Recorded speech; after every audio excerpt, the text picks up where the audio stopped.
Back at it with another exciting episode of Simon Says Wrestling. Welcome, guys. Welcome, YouTube. Don't forget to comment, like, subscribe, hit the share button, turn on the notification bell so you guys can get updates on the latest episodes and videos uploaded onto the channel. As always, it's your boy Simon. And as always, we're just here to talk wrestling. Today's episode, we're probably just gonna be going over Friday night Smackdown, and it was quite the impactful show. A lot of great spots, action packed from beginning to end, and obviously it took place on the 20th of June 2025. Welcome. Thank you all so much for tuning in. And remember, liking and following the channel is completely free. So we kicked off the show with LA Knight. I like the fact that LA Knight is starting off the show this point in time, because normally opening up a show is basically left off for huge superstars. And with how fans and I personally on this channel have been pushing for LA Knight to go into the main event spot, it was great to see LA Knight obviously open up the show. Went out to a huge ovation from the fans. As always, every CT never misses. And it seems that LA Knight has his sights set on Seth Rollins' faction. So he obviously comes out there, calls out Seth Rollins and wants to address his issues that he's been having with him. Instead of Seth Rollins, Paul Heyman comes out. And as always, Paul Heyman is just a guy who delivers warnings, spoilers. And yeah, that's what Paul Heyman does. So he comes out to the ring, interrupts LA Knight, just lets LA Knight know that if he's not out of the arena, I think by the end of tonight, something bad is going to happen to LA Knight, something along those lines. And obviously, Braun Breaker and Bronson Reed make their presence felt and obviously attack LA Knight. But LA Knight manages to retaliate with a steel chair. And this is very interesting for me, given the fact that LA Knight wants to confront the three-man group alone. And it'll be interesting who wants on who would want to be the one, like the two people that would want to step up and obviously help LA Knight with his Seth Rollins problem. So it'll be interesting to see as the story unfolds as to how he's planning on obviously dethroning all these people at this point in time. So later during the night, we got a match between LA Knight and Bronson Reed, but we'll go over that just in a few minutes.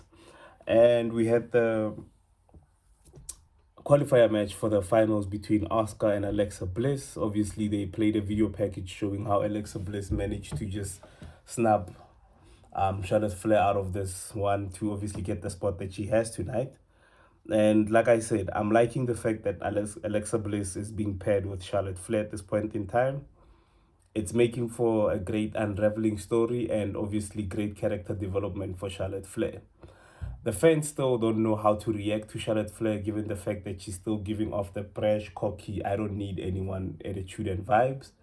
But eventually, I think that Charlotte Flair will see the light and obviously team with Alexa Bliss. I don't know whether WWE wants to expand further on that and to just making Charlotte Flair a tag team partner to Alexa Bliss, or would we have obviously Alexa Bliss's spooky side coming through to maybe possess Charlotte Flair to do the bidding of Alexa Bliss at this point in time. But it wouldn't make much sense for that to happen now, given the fact that Alexa Bliss is a babyface and Charlotte Flair is Charlotte Flair is in between. Charlotte Flair is whatever she needs to be on the night, and she gets it done. But in this point in time, I think we're having a story whereby Alexa Bliss might be slowly trying to turn Charlotte Flair into a full-blown babyface. And what I love about this is the fact that we are not having Charlotte Flair just being inserted into a story. She is surrounded by the story. She is the story. Alexa Bliss is just someone that's gonna be there to try and push her in the right direction. So for the first time, I'm actually happy to see the fact that we're taking character development seriously when it comes to Charlotte Flair in order to try and obviously get her over with the WWE universe. So I can appreciate the fact that there's an actual story that's happening into trying to turn Charlotte Flair into a babyface. Um, Alexa Bliss came short against Oscar, which then means Oscar is officially in the finals of the Queen of the Ring tournament. I'm not really sure about Oscar's new finishing move. I, to me, it doesn't really look like um, yeah, I'm not sure about Oscar's finishing move. I don't know whether I just need time for me to go over it and just maybe see if it will grow on me. But I'm not sure about Oscar's finishing move. I don't know whether you guys like the finishing move, or is it something that you would like to see. Like from my side personally, I don't think it's big of a, it doesn't give you that wow factor to the point where you would think that getting hit in the head with her butt would knock you out for the 3 count. I don't know, could be wrong. Let me know what you guys think. Um, I saw a very interesting commercial that came on tonight's Friday night Smackdown's episode was the WWE 2K25 video game, and I saw there are basketball players in the game now, and I honestly do not understand the WWE's need to try and fit into popular culture at this point in time. At some point, I understood it was to broaden the market to the fans, but there's some things that we need to keep for ourselves and appreciate and hold as the holy grail to our wrestling community. I don't see any other games, including The Undertaker, in their um, video games. I don't see NBA, I don't see NFL, I don't even see UFC incorporating WWE superstars. So do we need WWE to incorporate all these other brands into them? Yes, you do get that there are other sports superstars who go out with WWE superstars theme songs, who go out with WWE titles customized into that. Yes, I get all of that. I think that WWE is gonna end up trying to fit in so much with popular culture and what's trending at the moment in time that eventually we're just gonna have probably streamers and YouTubers in the game. Like I can already see the fact that we might even be getting iShowSpeed and Kaisernet in the games. No hate to them. Like I said, I understand on the business side of things that we are trying to expand the business, but in order to expand the business, you can't keep including everyone from the outside into the inside. The outside world needs and has to fight for you guys to obviously grab their attention. So I don't know. That's just my take on it. I don't know how I feel about having Shaquille O'Neal in a WWE game. Yes, he's been in one match. I saw a guy in the middle of the ring. This is in the commercial itself, juggling a ball in the wrestling ring. We've had some crazy gimmicks, but I don't know. Maybe I'm just wrong. Maybe I'm just not expanding my mind to how this can help the WWE going forward. I have no idea. Also, I saw that there was a WrestleMania kickoff happening. So I'm thinking it's not a kickoff show for WrestleMania, but it's just basically them working their way towards SummerSlam as a whole, given the fact that it's gonna be a 2-night event this year. I don't know. I don't know how to. I know how I feel about the whole SummerSlam being 2 nights, and I'm not the biggest fan of it. I believe that at this point in time, it kind of overshadows what WrestleMania is supposed to be. WrestleMania at some point was one night. Then it was changed to night one and night two. So now it seems we're having SummerSlam night one and night two. And what does the card look like? Is the card anything like what we got at WrestleMania? What are they going to be doing different from SummerSlam to WrestleMania? So I'm not going to kick it down already. I'm skeptical about it. I won't even lie. I don't like the idea of it being 2 nights, but I will watch and I will see if it lands or it's a huge mess. Either way, I'll be watching the show. Let me know if you guys want to join a live on TikTok. It will be obviously taking place at about 3 a.m. in South Africa at the time. Let me know if I should obviously put up a live so we can go to TikTok and check out the whole event. But yeah, I'm skeptical about SummerSlam being 2 nights, and I do not want to. I just have a weird feeling that the card is just gonna be like on and off the wall. So it will be very interesting to see how all of that takes place. Let me know what you guys feel. Let me know if you do want us to go live on TikTok, on X, Instagram. I think I also can go live on Instagram, so that will be a nice time to be checking it out. Cody Rhodes came out to obviously try and address his whole King of the Ring match that we will be having with Jey Uso on Monday Night Raw. And I found it very interesting that in this whole segment, Jey Uso came out, Sami Zayn came out, Randy Orton came out, and at no point in time did Cody Rhodes utter not even one single word. He might have said something to Jey Uso when Sami Zayn was coming out, and I think he whispered something in his ear.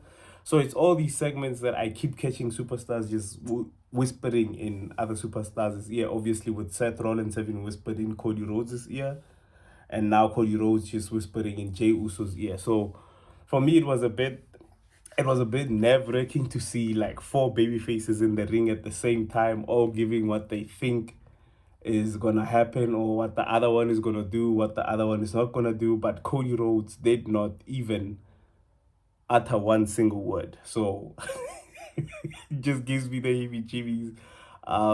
Could be that he's maybe contemplating. I'm like at the end of the segment, I was more curious as to, okay, what did Cody Rhodes actually want to say? Was he gonna address the match with Jey Uso, or was he gonna address his intentions towards fetching his undisputed heavyweight championship back from Cena? We will never know. But in wrestling, if a wrestler gets interrupted that many times, I don't know. I don't like. I see a whole lot of conversations taking place with the fact that should Cody Rhodes turn heel. I don't think this is the right time to have Cody Rhodes turning heel. Cody Rhodes is still one of the biggest baby faces in the company, so I don't think it will turn him into a full heel. But I think it's actions like these and being overlooked the way that people are at this point in time that might be actually start grinding those gears to eventually turn him into a full-blown heel. And don't get me wrong, Cody Rhodes is a heel. He has tried this in his previous wrestling company. It was one of, like, he wasn't a bad heel. And I think given the fact that we view him as the biggest babyface, him turning heel, and obviously we've seen the reference between him and Homelander, so we would just see the type of chaos that he could unleash on the locker room, and justifiably so, given the fact that a lot of people just seem to be walking over him and not in any way acknowledging the fact that this man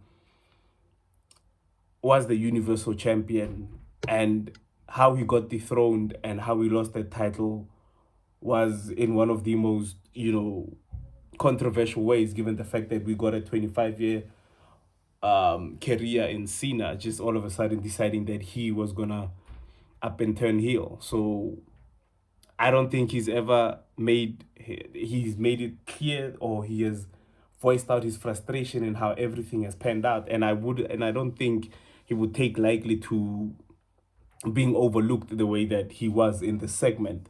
So it will be interesting to see what the match eventually just ends up as at like tonight on Monday Night Raw. So I don't know, you guys, I could be just speculating, but I don't think he'll be turning heel anytime soon.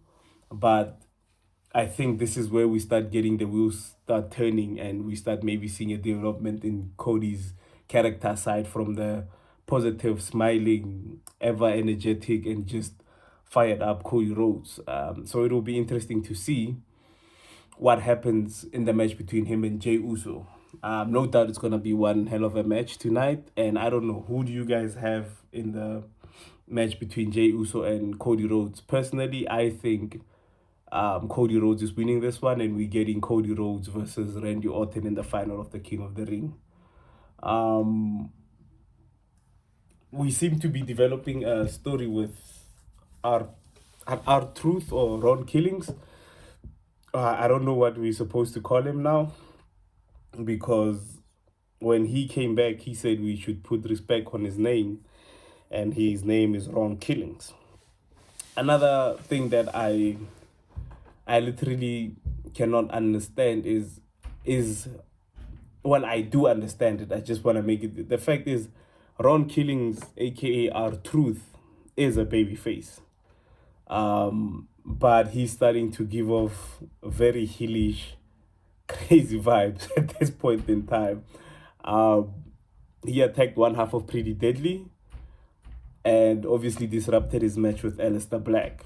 And we got a backstage segment with Aleister Black, Ron Killings, and Damian Priest. It would make sense for Aleister Black to get heated up about the fact that now R-Truth is just popping up in his matches. That's just wrong in a way, in attacking his opponents just before he can get either TV time or either to have a match with anyone. But I can see a feud between Aleister Black and Ron Killings, given the fact that at this point in time, R-Truth is going through a phase where he's dipping into the dark and back into the light, into the dark, back into the light. And Aleister Black, being a character that's always been dark, cryptic, and always has very, very crazy warnings for his opponents, I can see that, and we can maybe probably explore the mindset of R-Truth at this point in time. It was great to see Damian Priest pull out and obviously try and calm down the tensions between all of them, and just maybe saying to Aleister Black that I just want to have a word with him so I can maybe try and calm him down. So, given the fact that Aleister Black's match was the one that was interrupted, does that mean that Aleister Black will now be the one to probably feud with R-Truth, given the fact that he has cost him and attacked his opponent? Or do we rather have R-Truth start to feud with Damian Priest, given the amount of history that they've had? He mentioned it tonight, given the fact that Damian Priest went around attacking people and beating people up, and R-Truth would always be the one to cheer him up and make him laugh. But at the end of the day, there were times where Damian Priest crossed the line and attacked R-Truth. Would then R-Truth take it personally, and then we could obviously have a feud between him and Damian Priest, given the fact that now R-Truth feels that when I was trying to open up to you, you were turning me down and you had beaten me up on several occasions. Also, another great feud that we could be getting, because I don't think Damian Priest has any plans for the next, I don't know, next until SummerSlam or something like that. But I would definitely wouldn't mind seeing R-Truth versus Damian Priest. That would be an interesting one. Sad news for Sami Zayn. He didn't qualify for the King of the Ring final, just like Karrion Kross told him to. And I'm guessing we're probably going to get that match on Monday Night Raw with Karrion Kross versus Sami Zayn. So finally we will be getting Sami Zayn and Karrion Kross one-on-one. TV time for Karrion Kross, and a one-on-one match with Karrion Kross. And it's a great time for him to be getting into the ring, given the fact that he's been getting a huge ovations and great reactions from the fans. And online, obviously, we've been pushing, and I mean pushing for the fact that Karrion Kross needs his big push now. We need to strap that rocket to his back and shoot him to the moon and back. Another rivalry that I think we're gonna have to run back now is basically Tiffany Stratton versus Nia Jax. Obviously Tiffany just letting us know that she wants Nia Jax in a last woman standing match. I'm not gonna front on that, but it just looks to me like another trap for her to lose that championship, given the fact that Naomi's just lurking at every single corner. Like, Naomi's making it very, very clear that she wants Tiffany Stratton's title. So given the fact and the outcome of this match, we could probably be having a new women's champion by the end of next week when this match takes place. So I don't think it's a great strategy on Tiffany Stratton's side. But yeah, she's a baby face who's trying to prove and trying to get rid of Nia Jax once and for all. And Nia Jax is no walkover. Nia Jax is one of the most powerful women in the women's locker room at this point in time. And being the powerhouse and being the heel that she is, she'll probably go down some very dodgy and hurtful ways to try and retain that match. And at the end of that match, Tiffany Stratton might not even have anything left in her to obviously try and overthrow or thwart Naomi's cash-in attempt. So given the fact that the only person that's been standing in Naomi's way at this point in time is Nia Jax, if Nia Jax is out of the equation and Tiffany Stratton is left there,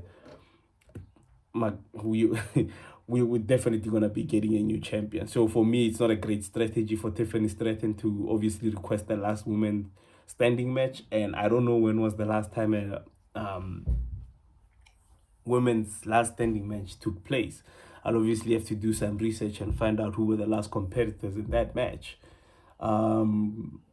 Chelsea Green versus Charlotte Flair was another match on the card on Friday Night Smackdown, with Charlotte Flair obviously coming out on top, making Chelsea Green submit. But just immediately after the bell had rung, she was attacked by the secret Hervis, yes, the Green Berets as we call them. Obviously, Charlotte Flair was outnumbered and obviously about to get pummeled when Alexa Bliss came out and tried to give out, like she extended her hand to Chelsea Green to just say, I'm here for you if you need me, if you need a friend, so to say. And Charlotte Flair just didn't acknowledge the fact that Alexa Bliss came out to help her. And like I said at the beginning of the video, I like the fact that Charlotte Flair is getting a character development storyline. So for me, this is perfect. Obviously, we can either play it with the mental games, the demonic historic significance that Alexa Bliss has, or we can just go with at the point where Charlotte Flair is just lost, doesn't have any friends. The only person that's willing to actually try and help her out is Alexa Bliss. So it's obviously an interesting one that we have right there. We also had Solo Sikoa and Jacob Fatu, with obviously Solo Sikoa just trying to bait back Jacob Fatu back into the group. And even still till this day, group does not have a name. They just lost Jacob Fatu. Group still doesn't have a name. So I don't know what we're going to be calling it. Are we just going to be going Solo Sikoa and JC versus Jacob Fatu and whoever might be put into the mix? And it seems that whoever's going to be put into that mix is Jey Uso. So, Jimmy Uso, sorry. It's Jimmy Uso. It's Big Jim, the firstborn. And yeah, it seems like they're keeping it in the family. They're keeping it in the family. It's Solo Sikoa, who obviously came out to who asked Jacob Fatu to come out to just, kiss, make up, and then leave all of this behind them. And he's ready to just, allow him back into the family.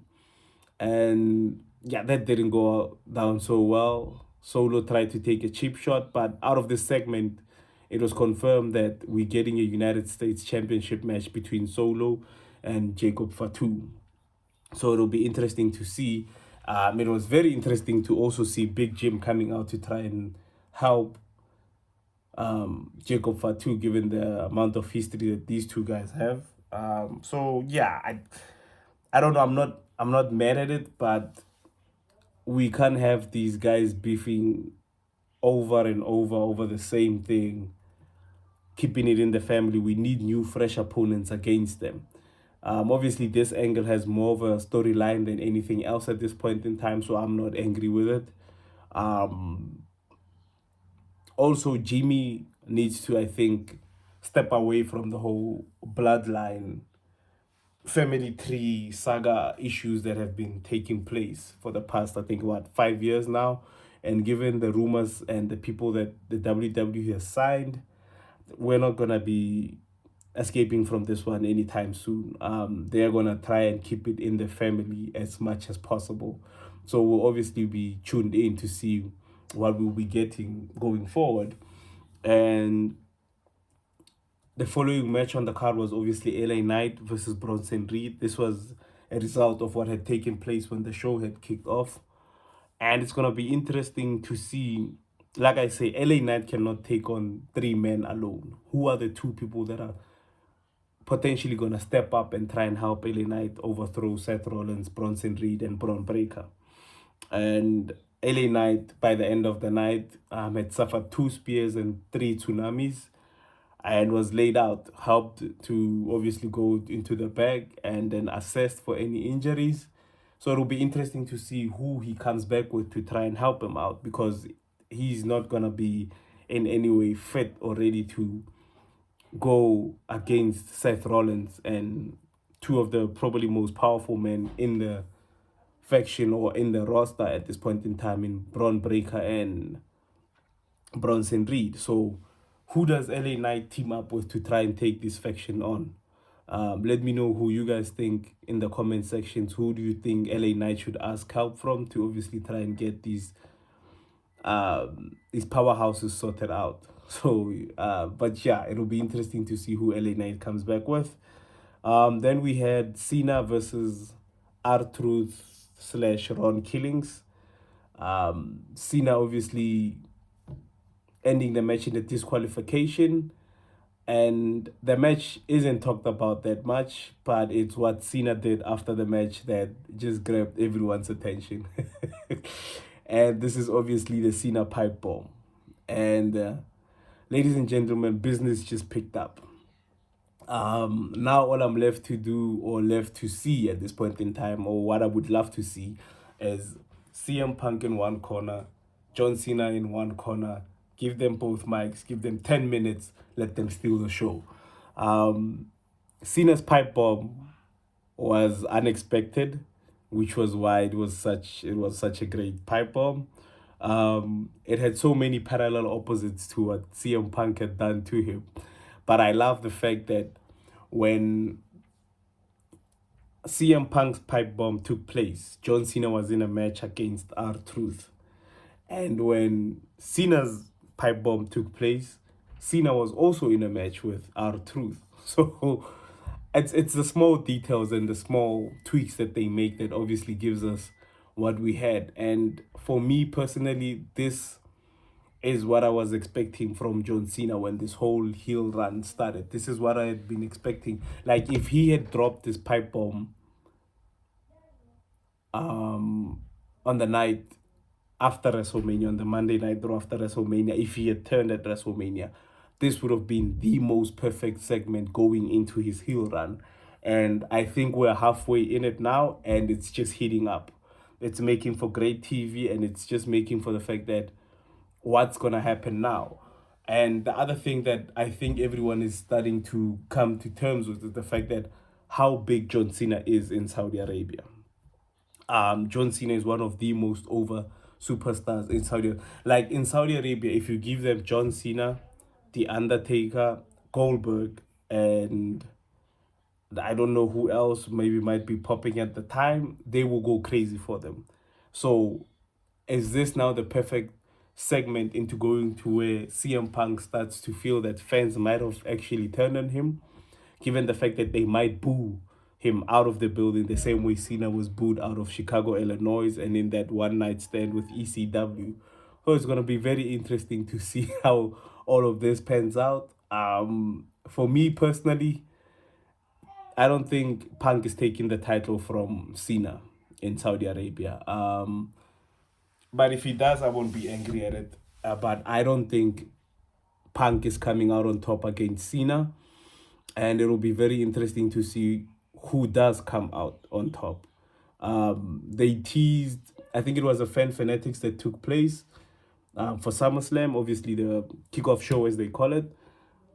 Cena, Cena for some weird reason when he was walking out of the ring came face to face with Seth Rollins, and Seth Rollins basically just told him, "I have the briefcase. I have the power of obviously the element of surprise, and anytime, anywhere I could be cashing in." So that was for me a refreshing sight to see that the fact that we're not only having Seth Rollins just obviously pouting and rubbing the briefcase in Gunther's face, is obviously reminding John Cena as well that I am Mr. Money in the Bank. So that was a great little segment to see. And like I said, it was a huge episode of Friday Night Smackdown from end to end, packed with a lot of action. I don't have any down points for this one. I don't have any down points. It was just all action, storyline progressions, obviously new storylines being introduced in Jacob Fatu, maybe teaming up with Big Jim. It'll be an interesting tag team to see there. But you guys let me know.